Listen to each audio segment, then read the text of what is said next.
Well, we have a great ride ahead of us this morning because I think everybody in this room, either you or somebody you love, needs a miracle. And the miracle is your best hope. And you cannot look at the Gospel of John, the purpose of which is to reveal his glory, without looking at miracles. 8 of them, 7 unique to the Gospel of John. Let's pray. Lord, for some of us in this room, when we hear the word miracle, a supernatural intervention, we see a face. We think of a name. We think of a need. We think of our mission impossible. And Lord, we pray that you would help us in this few minutes in your word to understand better your ways, your power, your plan, and how you want us to connect the supernatural to that thing or person we thought of when we thought of the word miracle. We pray that you would show us how to live more resurrectionally, with the resurrection power of Christ released in our situation. We look forward to walking with you down the miracle road this morning, because we want the miracle you want us to have. So we pray in Jesus' name, amen. So we're just a young couple in youth ministry on the south side of Chicago. It was tough times financially. It's always been a faith thing in ministry. It is to this very day for us. We had not been paid. We were 6 months behind in pay, and I didn't make that much anyway. We were 2 years behind in having our travel expenses reimbursed. We had all the expense forms in, but there was no money to pay us. The leader in our ministry, the first guy I ever worked for, said that he wanted it to be a principle of our ministry that we not tell people our need. So we didn't. But it was getting tough.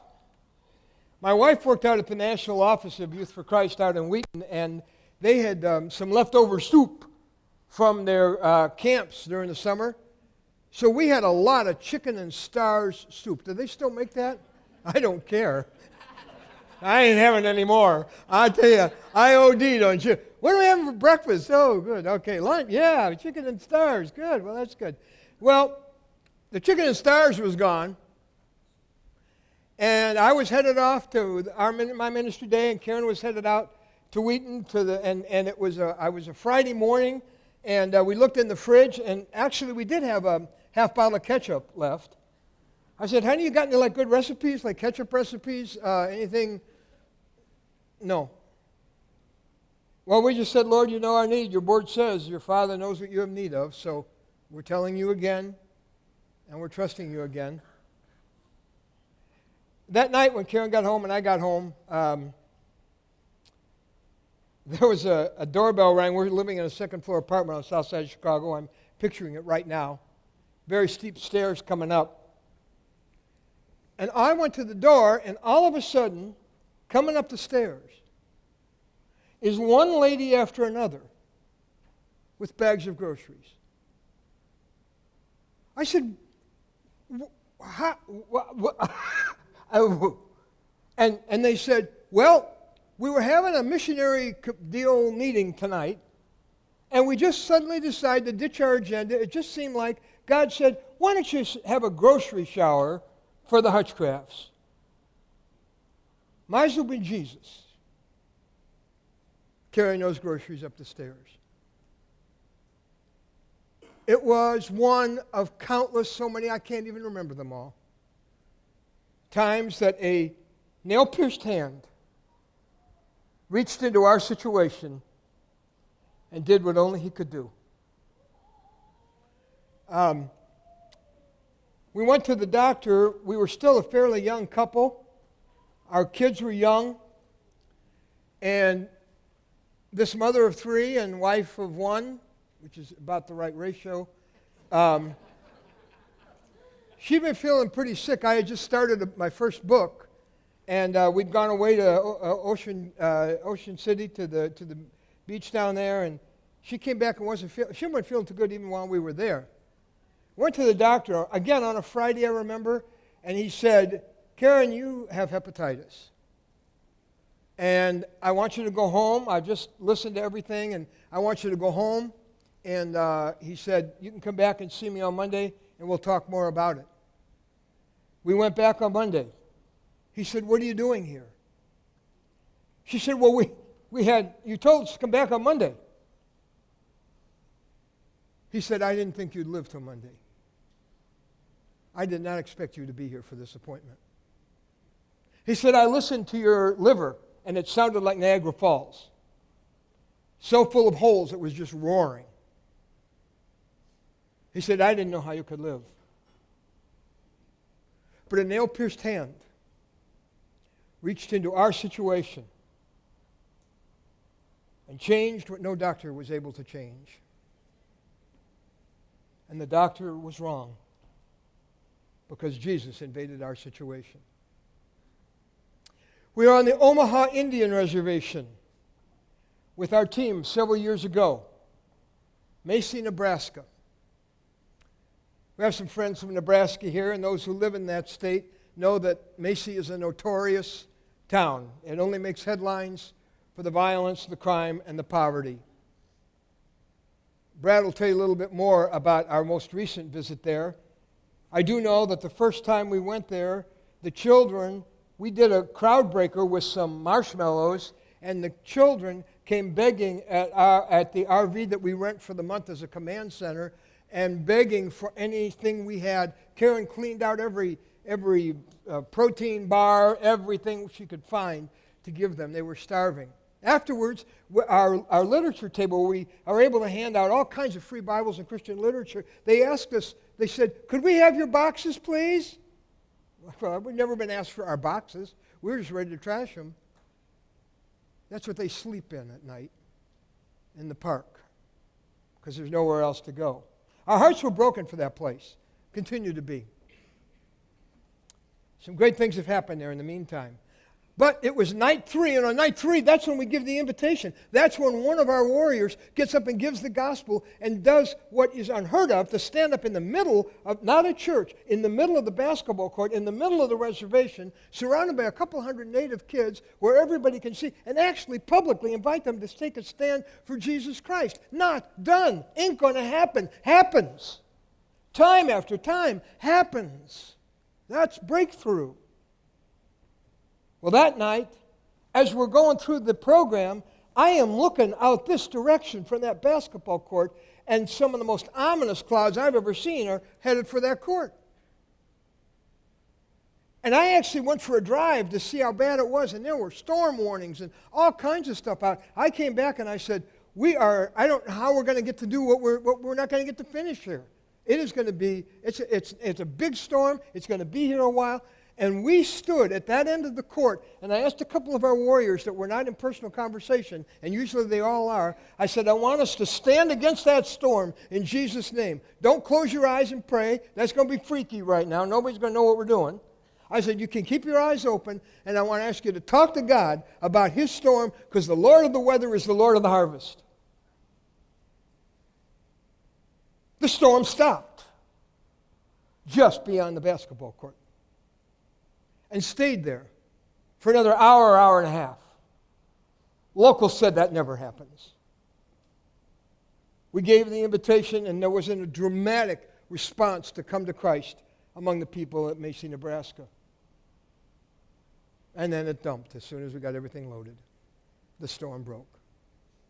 But that night, a nail-pierced hand reached down to a basketball court in Macy, Nebraska, and heard our cries, and did what only He could do, stop the storm. We, in those 3 situations, boy, if we started you telling your stories, good night, we'd have to, we couldn't afford it. We'd be here till Christmas and beyond. But in each of those situations, we had entered a zone called the God alone zone. God alone can do this. There is no human solution I can think of. Welcome to the God alone zone. It's a scary and exciting place to be. What's a miracle? You see the definition. Dictionary says it's an extraordinary event in the physical world that surpasses all known human or natural powers. You got one you're thinking of? That you might be ready for now? Or someone you care about? The Latin root of that word means to wonder at. It's something that makes you go, wow. The God who created, some people have a problem with miracles. When you get into the supernatural, they go, well, how could that happen? Well, that's just not scientific. Excuse me, who invented the science? The God who created the natural order has the authority and the power to transcend the natural order that he created. If he drew the lines, he can color outside them. And he does. For a reason. But remember this, the miracle is not God. What we're looking for is the solution, the answer, the change that we need. But for God, that is not an end. It is a means to a greater end. That's going to be important to understand. A supernatural intervention for us is the story. For him, it's the preamble. It's the introduction to the story, because his story that he's writing with his miracles is much bigger, and we're about to see that in the first miracle Jesus ever did, thankfully recorded singularly by the Apostle John. Remember John's mission statement. He said, I'm showing you all of these signs that Jesus did, all of these wonders that Jesus did, so that you will believe that he is the Son of God, and believing you will have life through his name. Now it unfolds for us dramatically at the wedding in Cana. Isn't it interesting that Jesus picks a wedding in a dusty little village you can't even find now in Israel? There's a little village called Cana, and he's invited, he's at a wedding reception, and you know the story. We won't read the whole story, but you know that his mother comes to him, and she just says, they have no wine. They ran out. She doesn't ask him to do anything. It's kind of like, I'll just tell them what they need. Now, remember, she spent 30 years with this boy. And so she gets him. And I don't know what her intentions were, just announcing to Jesus, because he doesn't where's he going to find any? But I think she thinks, if he wants to, he can do something about this. And you remember, he tells the servants, bring some water pots. And they're like, I don't know why we're doing this. Fill the water pots with water. Right. I'm not sure these people are going to want water. That's not really what they're looking for. But they fill the water pots with water, and you know that they drink the wine, and the guy says, man, this is, usually, you know, they serve the best stuff early, and then later on, people don't notice that it's gone downhill. Why'd you save the best stuff is now? Well, that's God, that's heaven stuff. Jesus made that. Now we go to chapter 2, verse 11. Very important to us understanding the miracle maker. John chapter 2, verse 11, the summary statement of what happened in Cana. We got that? This, the first of his miraculous signs, Jesus performed at Cana in Galilee. Read the next, we're up to the comma with me, out loud. He thus revealed his glory. What is the ultimate, the miracle is a means to an end. What is the end? What? To reveal his glory. What is God going to do in your situation? What will most reveal his glory? Who decides what is the best way to reveal his glory? Do you or does he? Obviously, duh. He knows that best. So, he thus revealed his glory, and his disciples put their faith in him.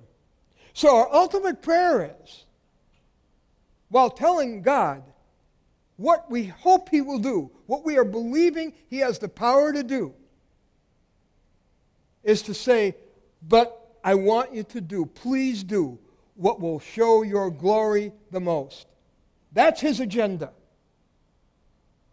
We beheld his glory. He wants everybody to have the experience John had, and a miracle is a stage for him to show up on and show off on. Passion number 2. I said we're talking about 6 passions this weekend that are the passions that give you the glory road life you were destined for.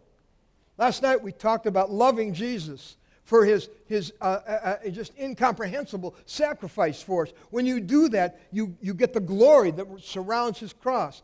Now we're talking about believing Jesus for his amazing miracles. This is the second step in experiencing his glory. Miraculous signs that you may believe. And John records 8 of them, the miracles, as I said, 7 of which are only reported by him. There is a loan company. You've heard their ads, and all I remember, I'm not even sure I remember what the loan company is. This is crazy. You remember their motto? Or you remember like a little lizard or something, from the commercial? Like, I'm not sure who that is, but you remember it just goes like this. It said, engineered to amaze. Our loans are engineered to... Can a loan really be engineered to them? I'm not sure. And not if you read the small print. But Jesus' miracles are engineered to amaze. Now, as you go through the Gospel of John, let's look at some of the kinds of miracles that do reveal his glory. First of all, there are miracles of transformation. That's what we had at Cana. Jesus demonstrated, this wasn't about water and wine, this was to demonstrate to us that Jesus can change what no one else can change. He can transform things into something wonderful. John himself is an example of that. The writer of the gospel he and his brother had a nickname. They were called, some of you know, Sons of Thunder. I just see black leather. I see a motorcycle. Vroom, vroom, Sons of Thunder. Can't you just see it on their jackets? Right, Roger? John, we're good with the motorcycles here. So, I just see him in a gang. It's like the Sons of Thunder gang, man. He's an angry guy. He's a passionate guy. Because he wants to call down fire. He wants to fry Samaritans. Because they didn't welcome him. Jesus, let's call down fire from heaven. That's a little abuse. So that's not the kind of miracle Jesus wants to use to reveal his glory at this time. What does he become? He becomes the apostle of love. Read 1 John. This guy becomes all tender. He's the love guy. Because Jesus changed his water to wine. He does miracles of transformation. He takes Peter, this unstable element, and makes him into a rock. Hanging out with Jesus does that. Can Jesus do that with a marriage? Could he change what no one else could change? Can he do that with a prodigal son or daughter, or grandson or granddaughter? Can he do that with a church? Can he do that with a heart? Can he change a heart? Which is the only hope in that particular situation, is if there is a heart that changes. Ezekiel 36:26 is one I pray on many times. And it's God says, I will put a new heart in you. He said, I am going to take a heart of stone. It's hard and cold, and I'm going to make it into a throbbing, beating, warm heart of flesh. Oh yeah, Jesus does miracles of transformation. Aren't you glad he does? What if I ask you to finish this sentence? I have seen Jesus' power to change. I have seen Jesus' power to change, fill in the blank. 5 people, tell me what came to your mind. Me. What? Me. And we might all say that. Me. What else? Disease? I've seen Jesus, said the doctor. I've seen Jesus change. What's that? Anything and everything? I've seen Jesus' power to change what? Hearts. I mean, we're living testimonies to this. Second kind of miracle we see in the miracles that John records are miracles of healing, of course. John chapter 4 is an example of that. When the father comes and says, my daughter is dying, and Jesus says to him, I want you to go, and as you're going, your daughter will be healed. I'm sure he didn't want to leave till he was till he got word. But he left by faith, realized that the time in which they told him at home his daughter had awakened was the exact time at which Jesus had said to him, your son will live. I'm sorry, son, yes. And so he and all his household believed. Do you see what happened? The miracle revealed his glory. It's exactly what John said why he was writing this gospel. I'm going to show you all these miracles so that you will believe that Jesus is the Christ, the Son of God, and believing you will have life through his name. They saw, they believed. It revealed his glory. His glory led them to believe. Glory and belief are tied together constantly in the Gospel of John. John chapter 9, we won't look at it, but Jesus sees a man blind from birth, and we'll talk about him another time. But again, he heals him. So he does miracles of healing. Thirdly, he does miracles of liberation. You got to tune into this one. I want to show you the strangest question Jesus ever asked. It's in the Gospel of John. Jesus did a lot through questions. You should just, I could do a huge series on just questions Jesus asked. But look at this. Here's a man who's been 38 years paralyzed. And he's lying by the pool where they think sometimes an angel comes, stirs the waters. It has healing power. When Jesus saw him lying there and learned that he had been in this condition for a long time, he asked him, do you want to get well? Duh. Yeah, I really enjoy lying here, paralyzed. What kind of question is this? Do you want to get well? So he said, yes, Lord. Nope. Let's go on. Can we go on? Do we have more of that on PowerPoint? Oh, good. I get to tell you the rest of the story. He said, Jesus, nobody will carry me down to the water and help me. I'm a victim. Always been a victim. What? He gets the sob story. He gets the self-pity story. He gets the victim speech. Do you want to get well? And he doesn't even say yes. Jesus wants to liberate this guy from what has held him back and held him down, and he wants to do that for you. Because for every one of us, there is a part of our personality, a part of our past, a part of us that holds us down, paralyzes us, limits us, holds us back, and Jesus comes to this retreat and says, seeing you have been in this condition for so long, I have a question. Do you want to get well? And the sad truth is that sometimes we are more comfortable being a victim. At least I know how to be a victim. At least I know how to feel sorry for myself. At least I know how to be like this. I don't know how to be well. Crazy, but true. If Jesus were to say that to you today, what would he be referring to? Do you always want to be like this? Do you want to get well? What would he be talking about with you? That part of you that has resisted change, has resisted what he wants it to be, resisted his liberating power. Is it bitterness? After all, you're entitled to that bitterness, aren't you? You're entitled to that unforgiveness, aren't you? After what they did? Well, if you like slavery, if you like bondage, I guess.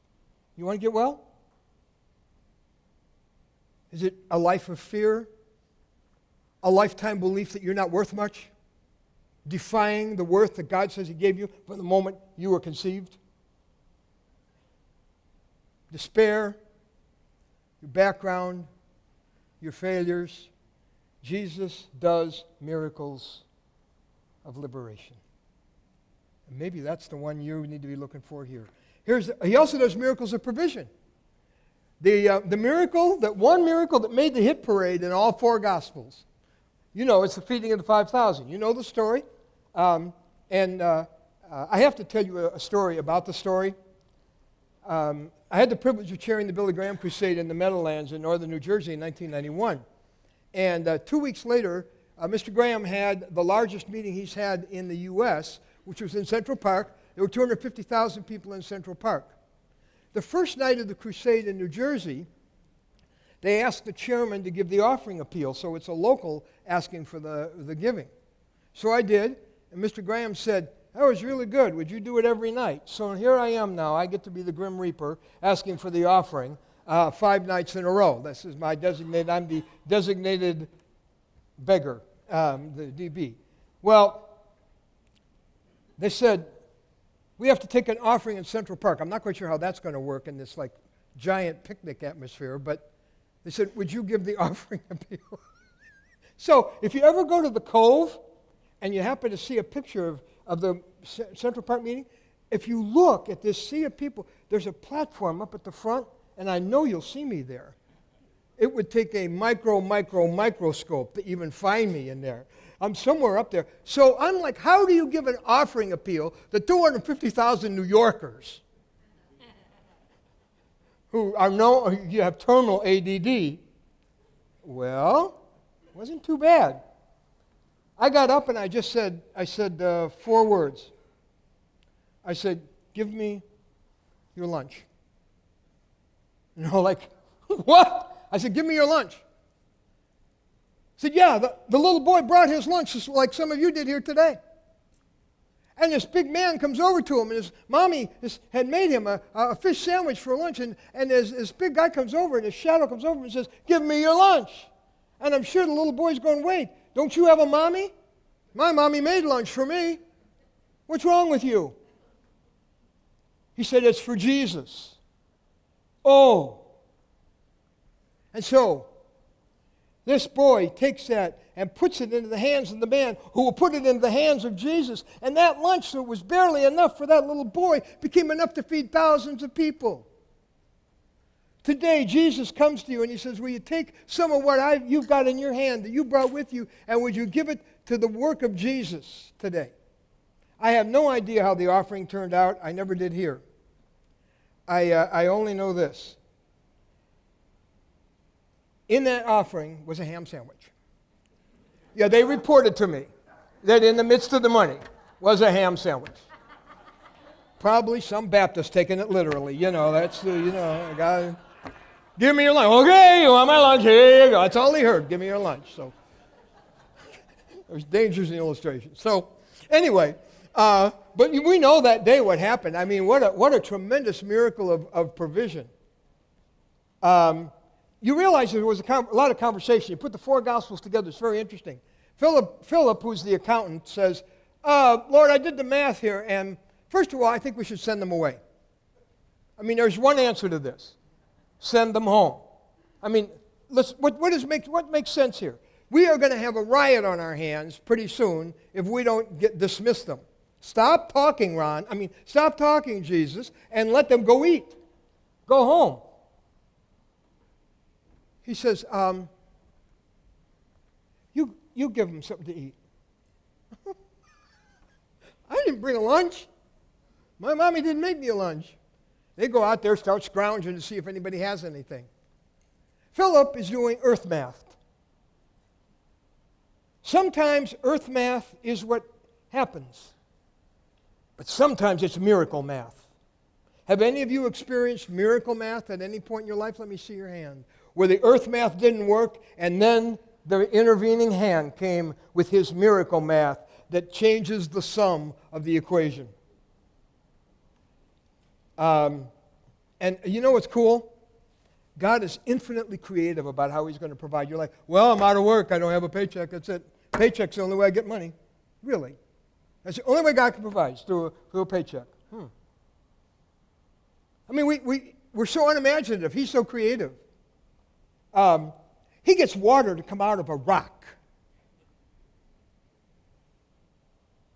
He sends bread from heaven. He has ravens deliver breakfast and dinner on time. You heard of Meals on Wheels. This is Meals on Wings. Elijah's like, there's going to be, there's 2 miracles there? Yeah, one miracle is that every meal was provided right when he needed it. The second miracle is the ravens didn't eat it. You ever think about that? He's got these ravenous birds delivering it, for heaven's sake. Oh, God's got so many. He takes one lunch into many, but then he does it a different way. the children of Israel had sandals that never wore out in 40 years. And if you have a teenager, you know you got to get new shoes every 3 months. Their shoes did not wear out for 40 years. Sometimes he does the miracle of it not wearing out. I remember when the guy came to repair our washing machine. He said, how long have you had this thing? I said, 20 years. He's like, this thing should be dead. We didn't even bury this. How can this still be running? And it went running for more and more years. Sometimes God does that kind of miracle. But he does miracles of provision. Well, let's listen to some of the great heroes of the faith. George Mueller, who started all those orphanages and so depended on God on a day-to-day basis. He said, the living God is our sufficiency. I have trusted him for $1. I have trusted him for thousands of dollars, and I have never trusted in vain. Blessed is the man that trusteth in him. And so that's the consistent experience of God's people over the centuries. Miracles of provision. There are miracles of rescue. Look at John chapter 6. John wants us to know the different platforms on which Jesus reveals his glory. You know the disciples who know the Sea of Galilee. I've been to the Sea of Galilee. And I was standing on the shore in Capernaum, and when I got there, I was only there for a pretty few minutes. It was a beautiful sunny day. Minutes later, I went back there, and there on the other side of the Lake of Galilee, here is this storm brewing on the other end. I'm like, man, did that happen fast. Those of you who've lived around the lake, you know how, the weatherman doesn't even know it's coming. You know, boom, there's a storm. Wasn't on the weather forecast or anything. That's what happened time and again.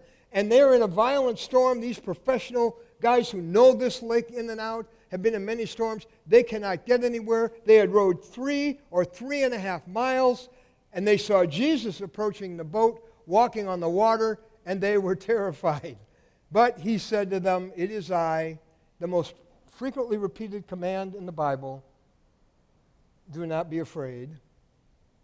Then they were willing to take him into the boat, and immediately, boom, the boat reached the shore where they were heading. And we also know about the peace be still moment during another storm.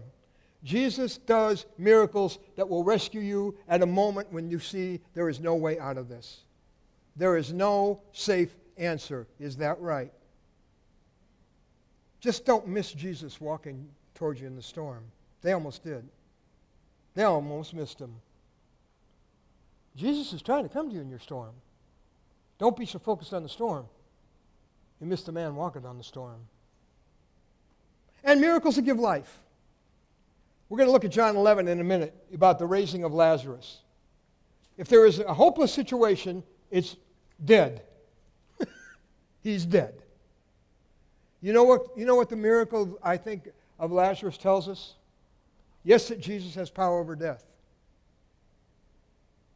But beyond that Jesus has power to breathe life into a situation where it looks like it is absolutely hopeless. A word that does not appear in heaven's lexicon. That is not in heaven's dictionary. What in the world is hopeless? I love what Jeremiah said. Ah, sovereign Lord, you created the heavens and the earth. There is nothing too hard for you. I read this in one of my favorite devotional books, Streams in the Desert. Difficulty, you got one? You got some? Medical, financial, family. Difficulty is the very atmosphere of miracle. It is a miracle. Listen to this. Did you ever think of the thing you're going through right now this way? It is a miracle in its first stage. Yeah, you can't have a miracle if you don't have a problem, right? If it is to be a great miracle, the condition is not difficulty. It's impossibility. The clinging hand of God's child makes a desperate situation a delight to God. He says, I have your heart where I want it now because you're desperate. Remember this. The condition with which God can do the most is desperation and powerlessness. That's not in your notes.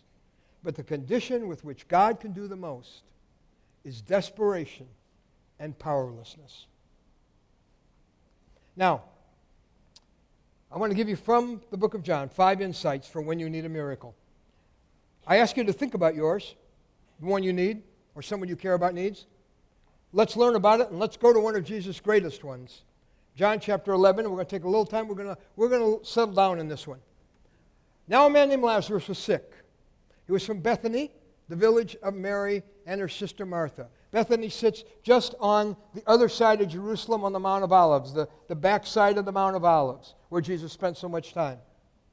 This Mary, whose brother Lazarus now lay sick, was the same one who had this adoring love for Jesus, who poured perfume on the Lord and wiped his feet with her hair. These are all significant details. So the sisters sent word to Jesus, Lord, the one you love. Notice how they put it? There's just a little, possible even manipulation in that statement. Maybe I'm reading into it. Not Lazarus. You know that one you love so much? He's sick. This is what we do when we pray. We send word to Jesus. Okay? That's another way to say pray. Send a word to Jesus. Why? He doesn't know about it? Of course he does. You're opening it up to him. You're opening the door for him to come into it. When he heard this, Jesus said, this sickness will not end in death. Read the next words with me. No, it is for what? God's glory, so that what? God's Son, here we go, may be glorified through it. Here we go, to reveal his glory. Why is he sick? He's sick for my glory. This is where I'm going to show up and show my glory. He doesn't get sick. You don't see my glory. You don't know what you got. Okay, let's go on. Now, this is a little odd, because seldom do you find it explicitly saying Jesus loves somebody. He does. Why do we have to make a point of this? Well, you'll see. Jesus loved Martha. He really did. And he loved her sister. He really did. And Lazarus. He really did. Let's go on. Yet, he's going to do something that feels distinctly unloving. Yet when he heard that Lazarus was sick, he stayed where he was 2 more days. What in the world? Wait, let's go back to, are you sure he loved him? Why doesn't he get there in time? Whose time? Let's go on with the story. So then he told them plainly, this is advancing in the story a little bit. He's talking to his disciples. Lazarus is dead. Let's keep going. Well, he goes now to the scene, which is now a scene of grieving, despair. Jesus found that Lazarus had already been in the tomb for 4 days. When Martha heard that Jesus was coming, she went out to meet him. But Mary stayed at home. It's interesting, isn't it? You can read into that whatever you want. But if we know the emotional makeup of these 2 ladies, Martha's the big sister, take charge, run everything. She's like, I'm going to go talk to Jesus. I'm going to talk to him about this. And Mary, brokenhearted, she doesn't understand. She's just at home shattered. Martha said to Jesus, if you had been here, I can hear this Jewish girl, if you had been here, my brother would not have died. Slightly accusing, perhaps. Let's go on. But I know that even now, God will give you whatever you ask. I know you can still do great. Jesus said to her, your brother will rise again. Her theology is okay.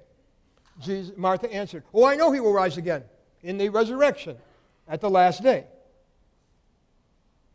Jesus said to her, well, the resurrection's here.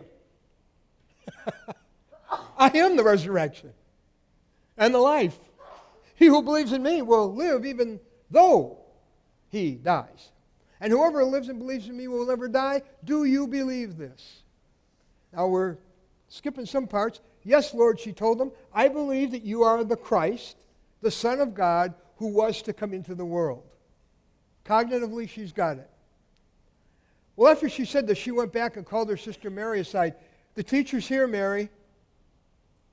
It's actually interesting. He asked for Mary. Mary wouldn't come to him. I don't know if she just couldn't Talk to him? I don't know what.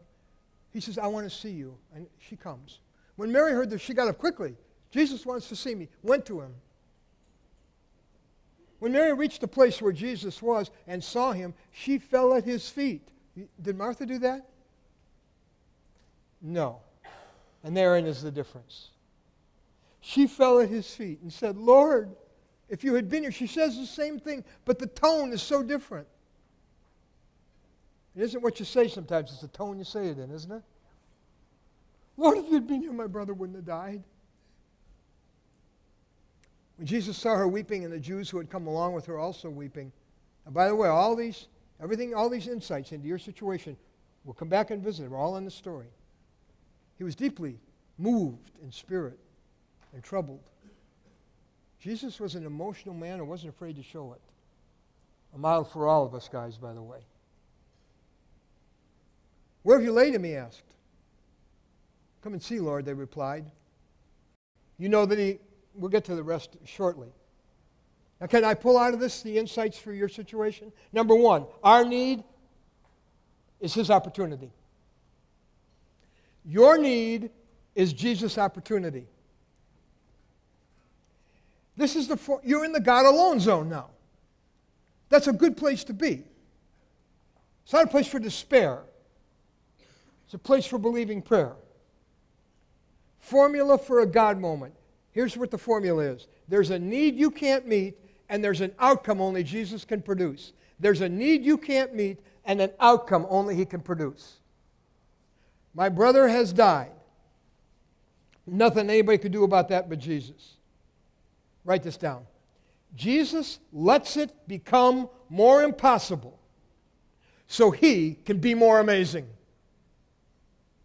He lets it become more impossible so he can be more amazing.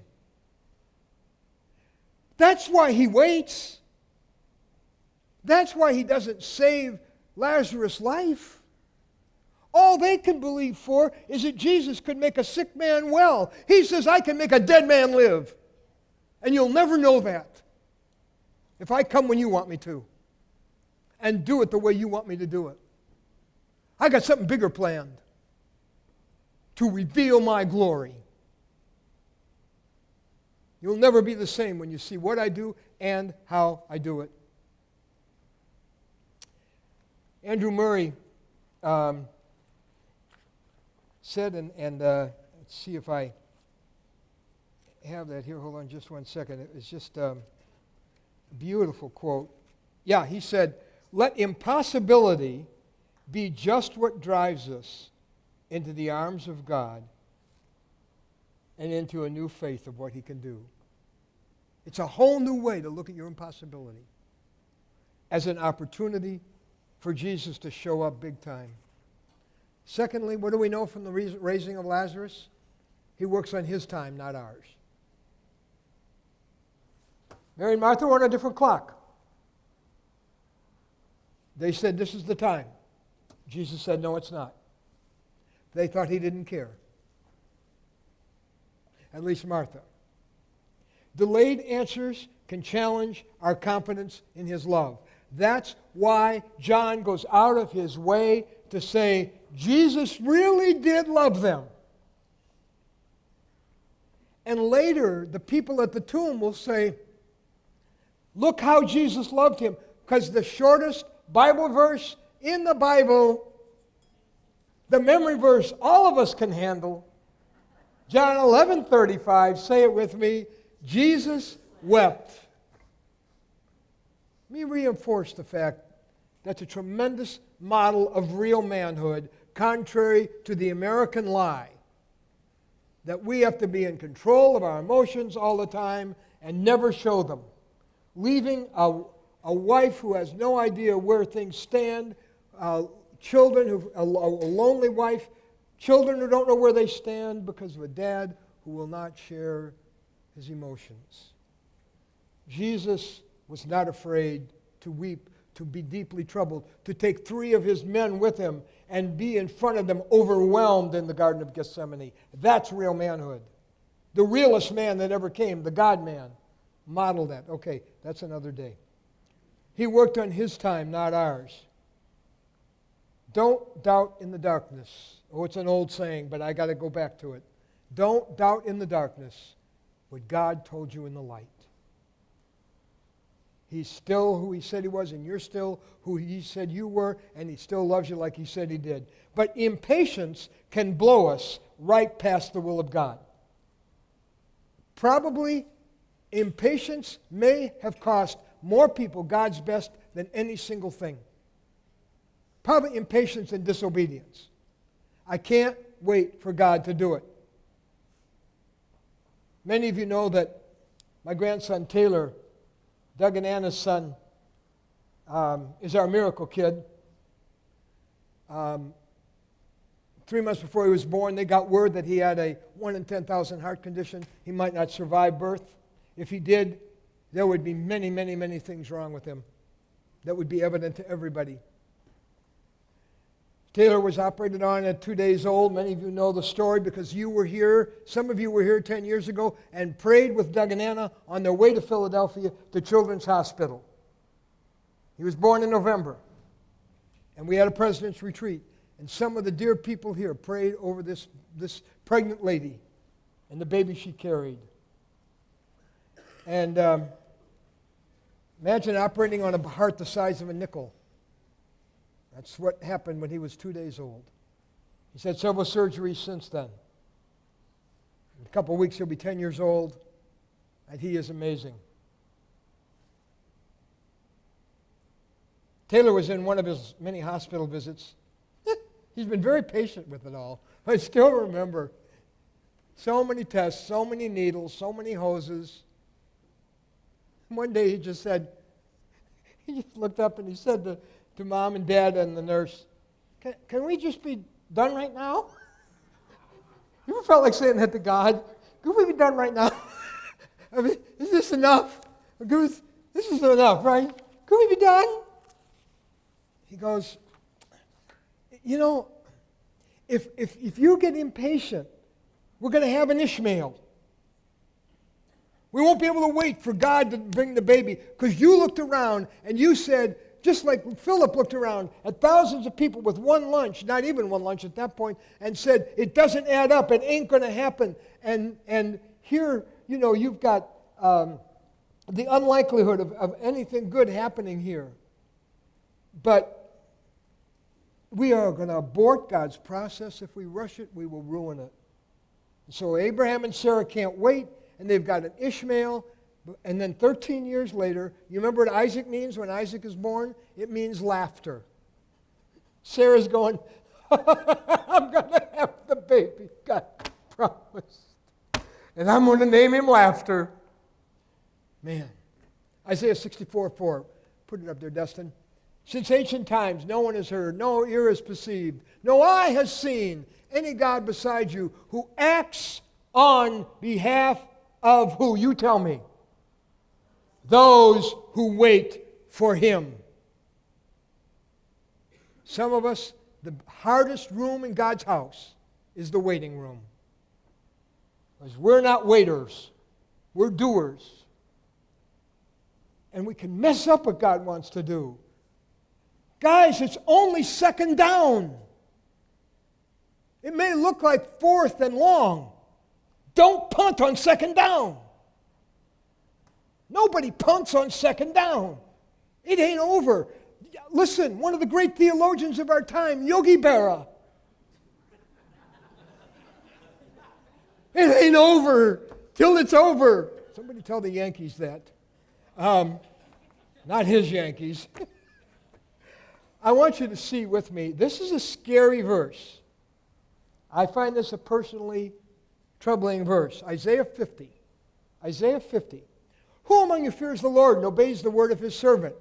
Let him who walks in the dark. Okay, I don't know where we're going right now. I don't know where the answer is. Feels like you're walking in the dark on this. Let him who walks in the dark, who has no light, trust in the name of the Lord and rely on his God. I will get you through this dark time. But some people can't wait for that. So here's what happens.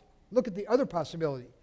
But some of you can't wait for me. So all of you who light fires and provide yourselves, I'll come up with an answer. I can fix this. I can do this. God isn't doing anything. Hello, Abraham and Sarah.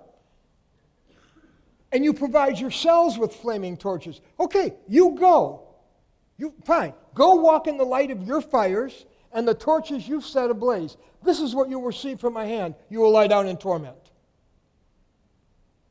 You think you got to do this. You can't wait for me. Don't go figure out your own way through the dark tunnel.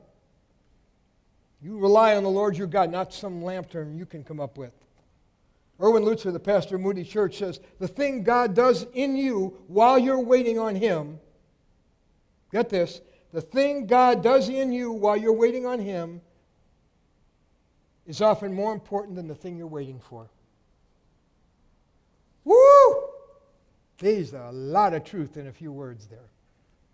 Here's a third insight into your God alone situation. He's working His bigger plan, not just our quick fix. We want a quick fix. That may not seem quick to you, but compared to what He wants to do, He's got a much bigger plan. And His much bigger plan is to raise the dead, not just heal a sick man. Let's go to John chapter 9, verses 1 to 3, and take a look at this. Remember, He said about Lazarus, this is for the glory of God, that you may believe in Him. Okay? Let's go on. And for the glory of His Son. As Jesus went along, He saw a man blind from birth. His disciple asked Him, Rabbi, who sinned? Obviously, we know theologically this is because of sin, right? It was him, his parents. Why is he was born blind? Who's sinned? Well, neither this man nor his parents sinned, said Jesus.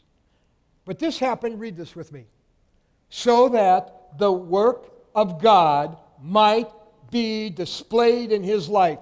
At 6 months pregnancy, when we got the news about Taylor, my son and I prayed this over the phone.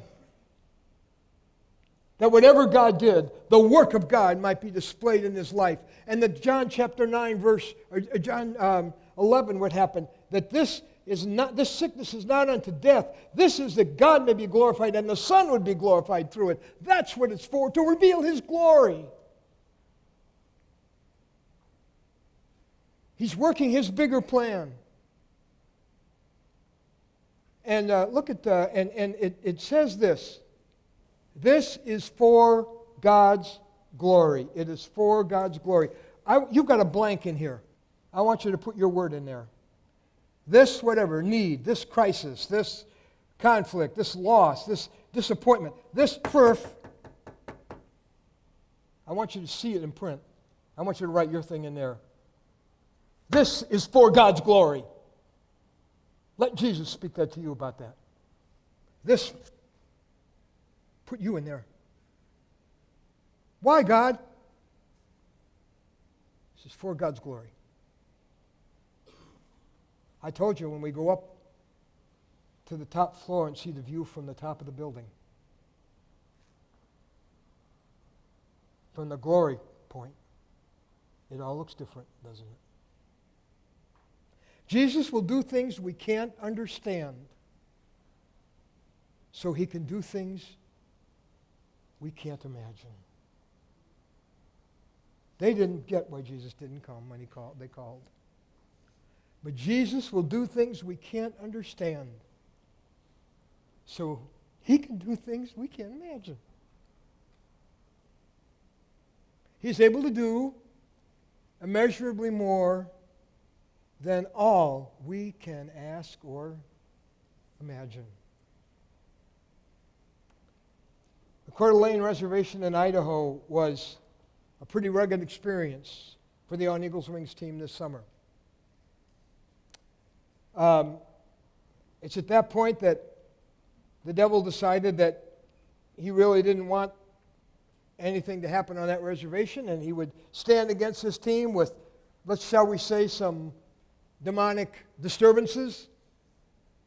They don't take place normally in other places, but they are commonplace on the reservation because the forces of darkness are deeply entrenched and feel very confident about coming out in the open. And they did at Coeur d'Alene. And when I asked the team how many of them had had bad and fearful dreams, while we were there, almost every hand went up. They couldn't control what was going on when they were sleeping at night. Oh, he was after us. And then, many of you know the story, Brad was driving the RV back, and a moose came. Yeah, Brad was driving, that's the windshield. Glass went almost all the way back through the RV. Thankfully, Brad was wearing his glasses. And when the police came, and locals would comment to us, they said, usually people die when they hit a moose. And while there were some relatively minor injuries, by the time I got there, I got the call that they'd hit a moose after our outreach that night on our way back to the school where we slept. And I found my daughter-in-law, Sarah, walking back and forth looking at all this, just saying, God is so good. God is so good.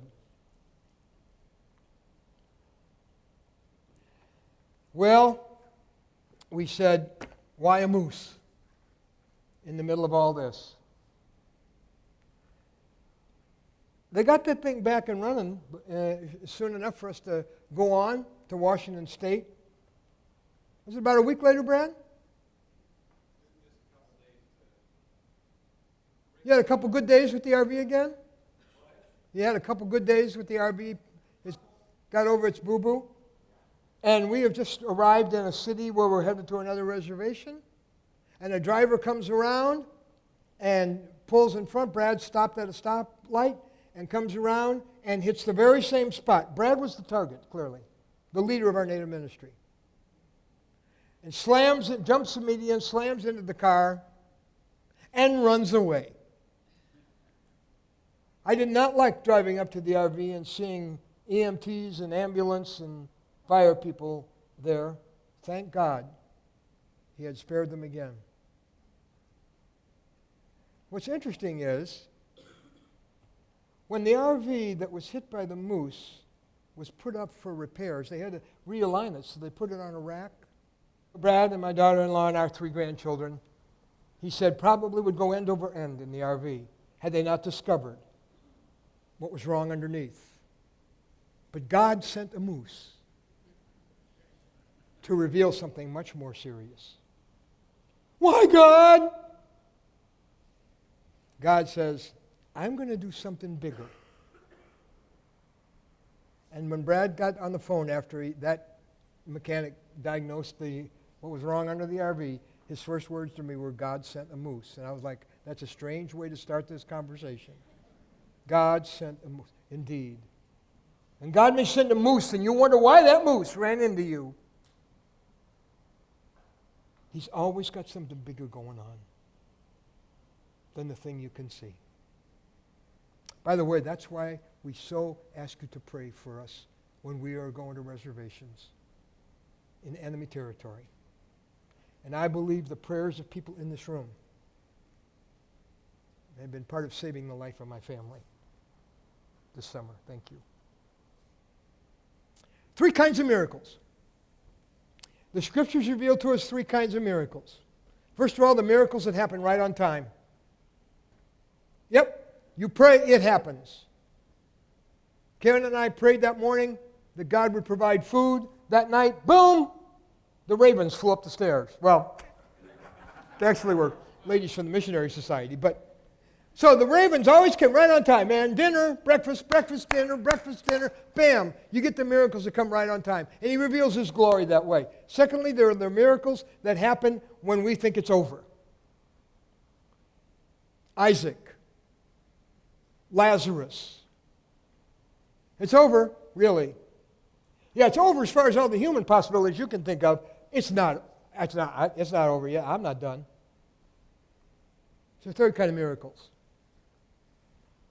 The miracles that never happen. Oh, boy. Oh, boy. Do we have to talk about this? 2 Corinthians chapter 12. 3 times I pleaded with the Lord to take this thorn in the flesh. The Greek word is stake. This stake in my flesh. 3 times I pleaded with the Lord to take it away from me. I begged God. But he said to me, we'll come to this in a minute. Remember, we don't know what the thorn in the flesh was. The best guess of Bible scholars is because of several references to his eyesight in his letters, that it may be that Paul had serious issues with his eyesight. Can you imagine a worse burden for a man who was assigned by God to travel the world and preach and teach and write half the New Testament? He has to dictate to what they called an amanuensis, a secretary. He had to dictate his letters that we read today. Let's say it was eye trouble.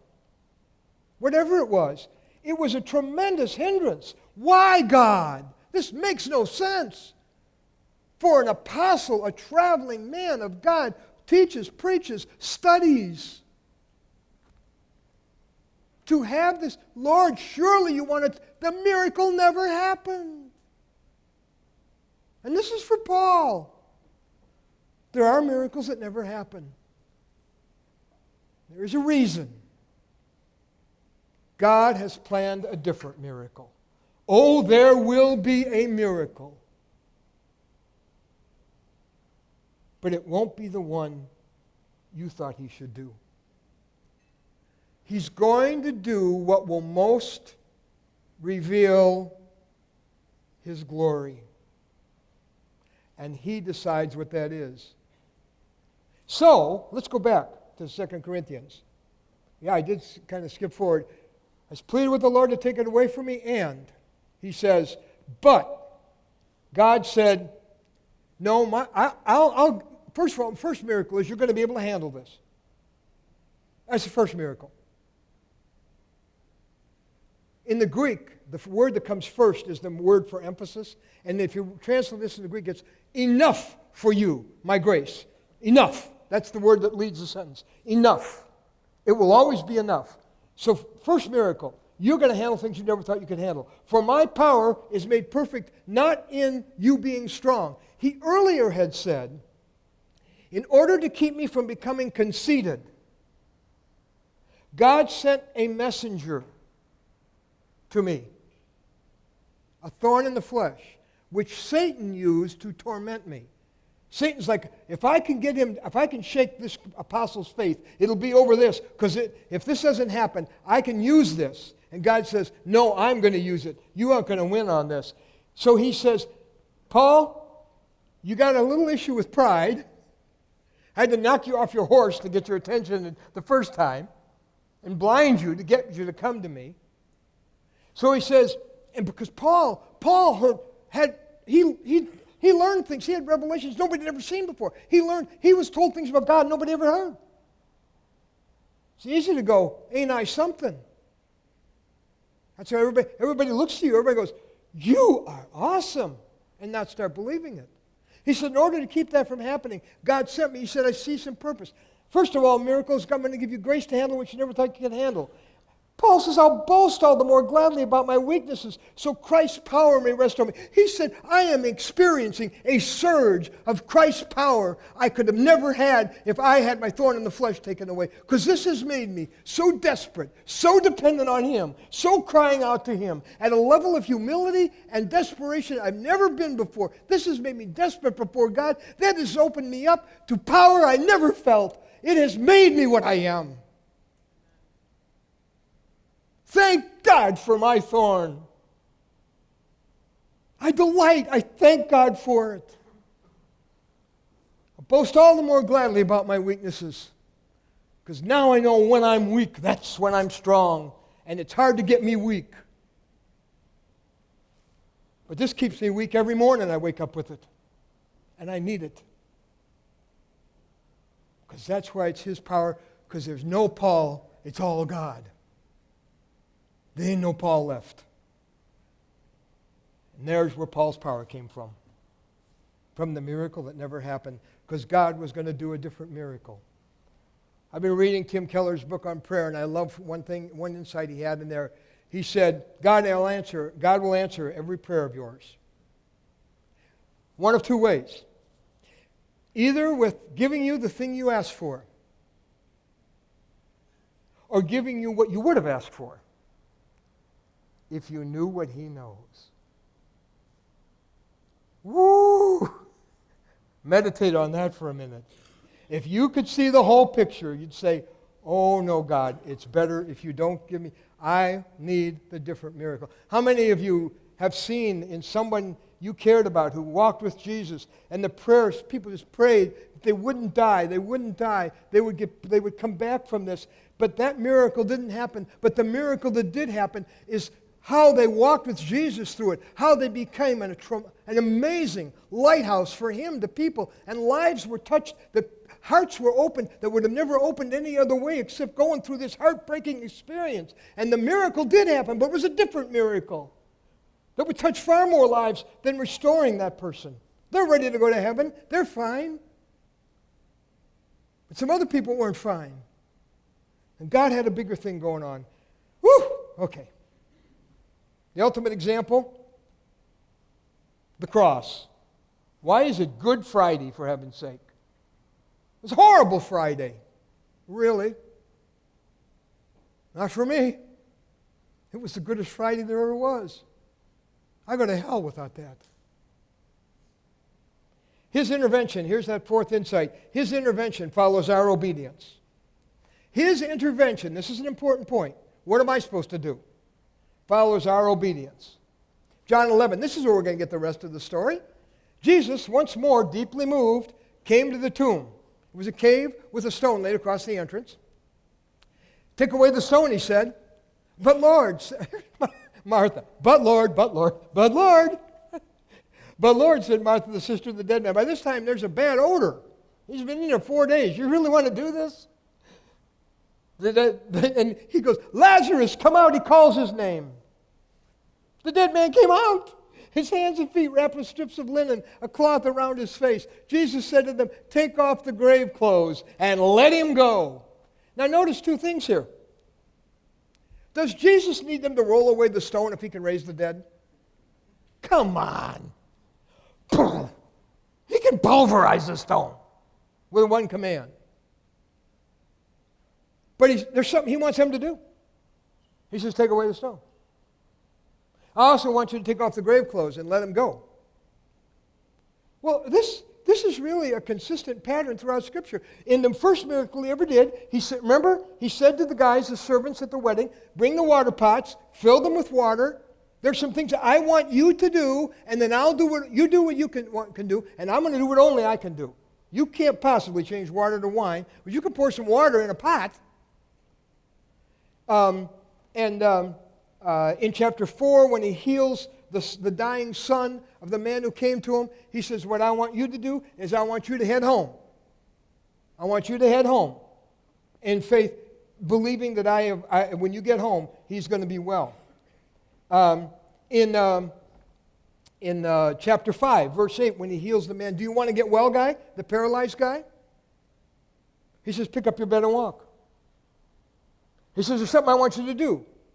If the guy laid there and said, well, I want my legs to start moving, and if I start moving, then I don't want to make an idiot of myself. I can't. You know how many times I wished I could pick this thing up? He says, no. He says, you get up. Over and over this happens. He tells them something to do. He tells the blind man, go to the pool and wash. Did the pool make him well? No. Did picking up the mat make this guy well? No. Did rolling away the stone raise Lazarus from the dead? No.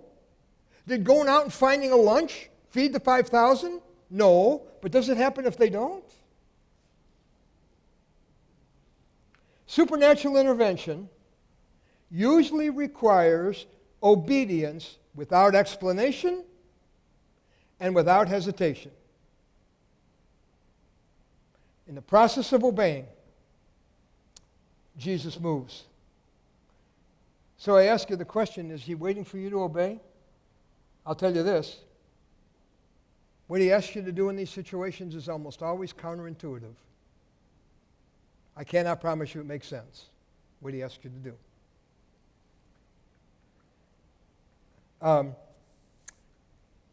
Because the warriors of On Eagle's Wings experience such relentless, hateful attack from hell all year long.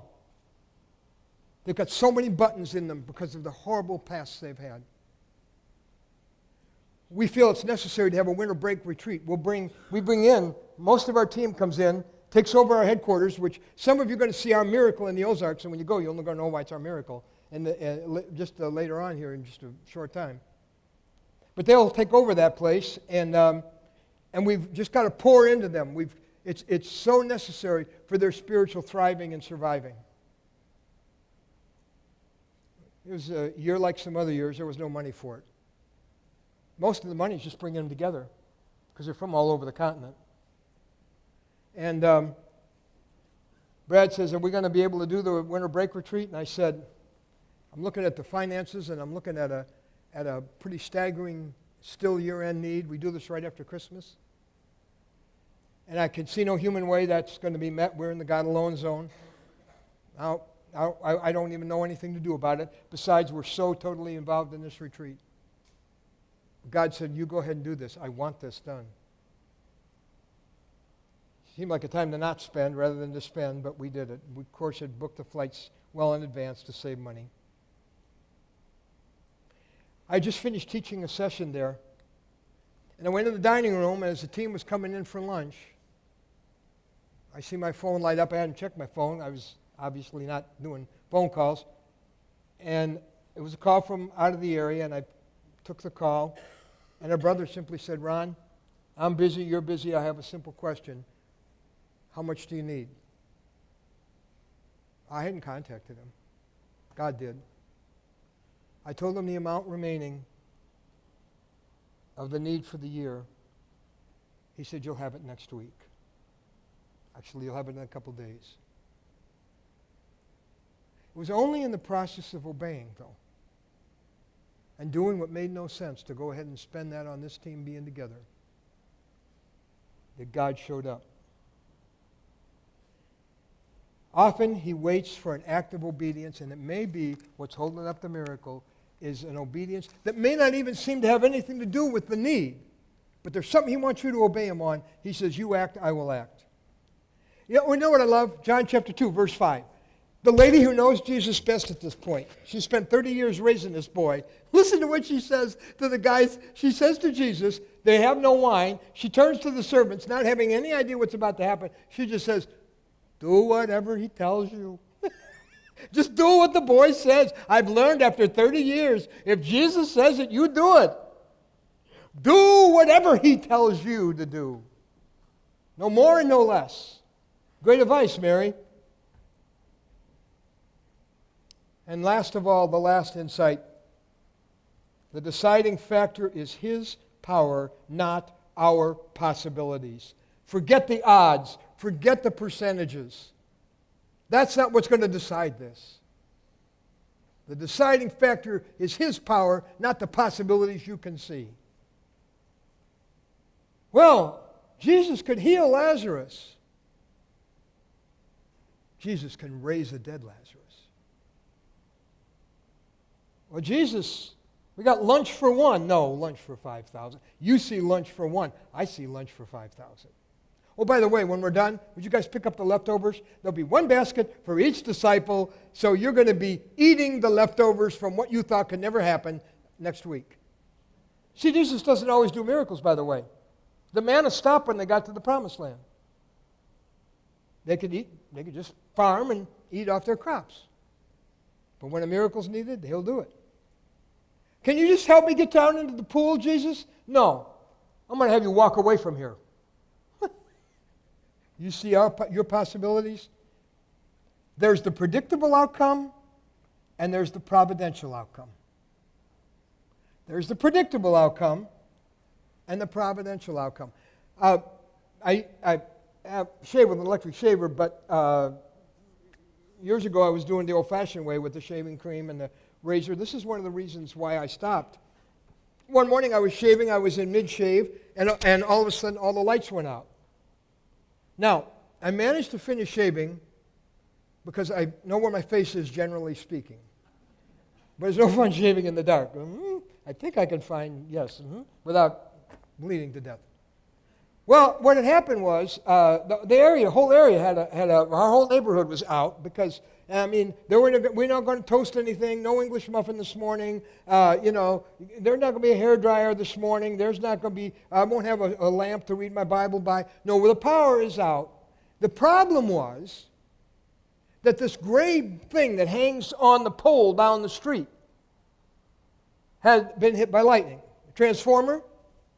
So it was out. So now I remember being in a hurricane one time, and after the hurricane, and our guys will remember this, after that hurricane, some of the lines were down, and I saw those lines down on the ground snaking around with, electricity just shooting out of them. That was kind of scary. So I know there's millions of volts in the wires right above me, and I need them to give me the power that I need to do what I need to do that morning.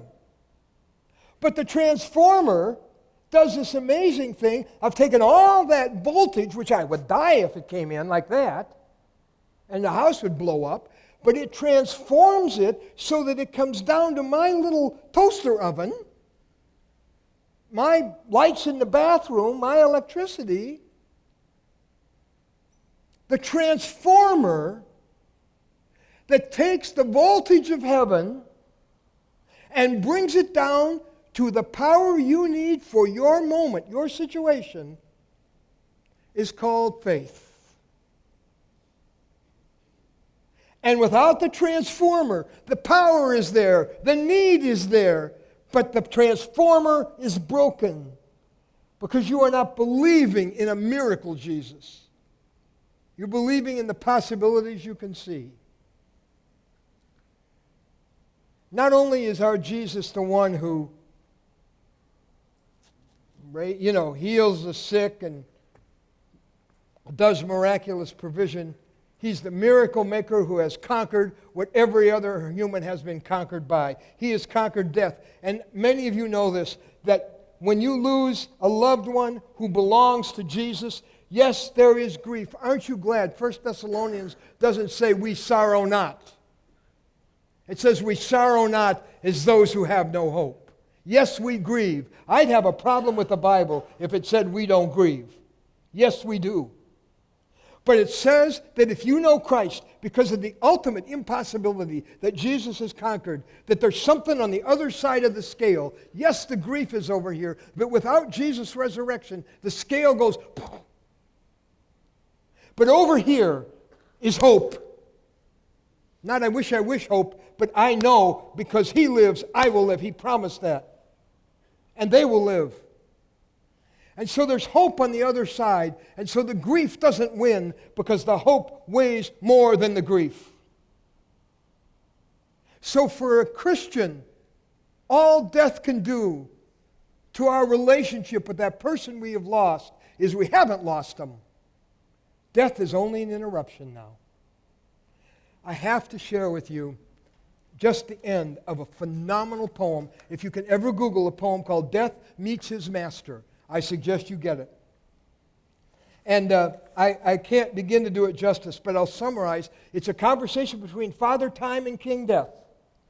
And Father Time is asking King Death why he is staying in front of this one tomb, this one grave. And he says, because this one person, he says, nobody, when I cut them down, they stay cut down. King Death says, I always win. And this man says 3 days, and I'm not going to win. He said, that ain't going to happen.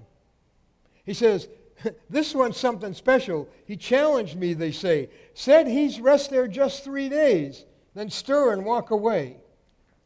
Well, Father Time comes back at the end of 3 days. He says, now Father Time was quite surprised when he came back to see Death a-quivering on the ground in frightful agony. His eyes were set, his throat was marked, his clothes in disarray. It wasn't difficult to see that death had had its day. Now, I love the ending on this thing. And let me just read you the last few lines. He said, I wish I could read it all to you. What happened, Death? Asked Father Time. What makes you look so bad? I've never seen you shake this way or seem so scared and sad. And basically, King Death describes when the stone was rolled away and Jesus walked out. Time and Death met once again off yonder by the gate. "It's good to see you," said Old Time. "I've wondered about your fate." Get this now, here we go. Death says, "I'm just a lonely servant now. There's little time to roam. I just push open this old gate and help the saints go home."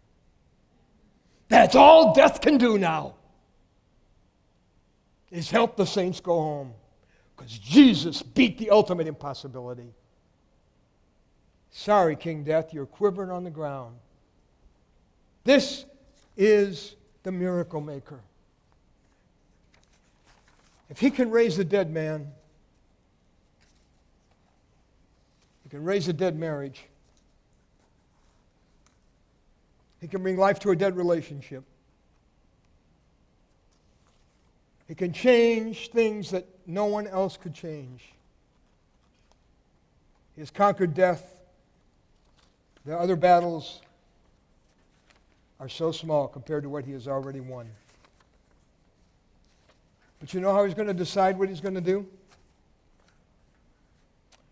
He wants you to see your impossible as a platform to see his glory with your own eyes, whatever kind of miracle he does. If you will understand that the miracle he will do is not just to meet your need, it is to reveal his glory. His jaw-dropping, breathtaking glory.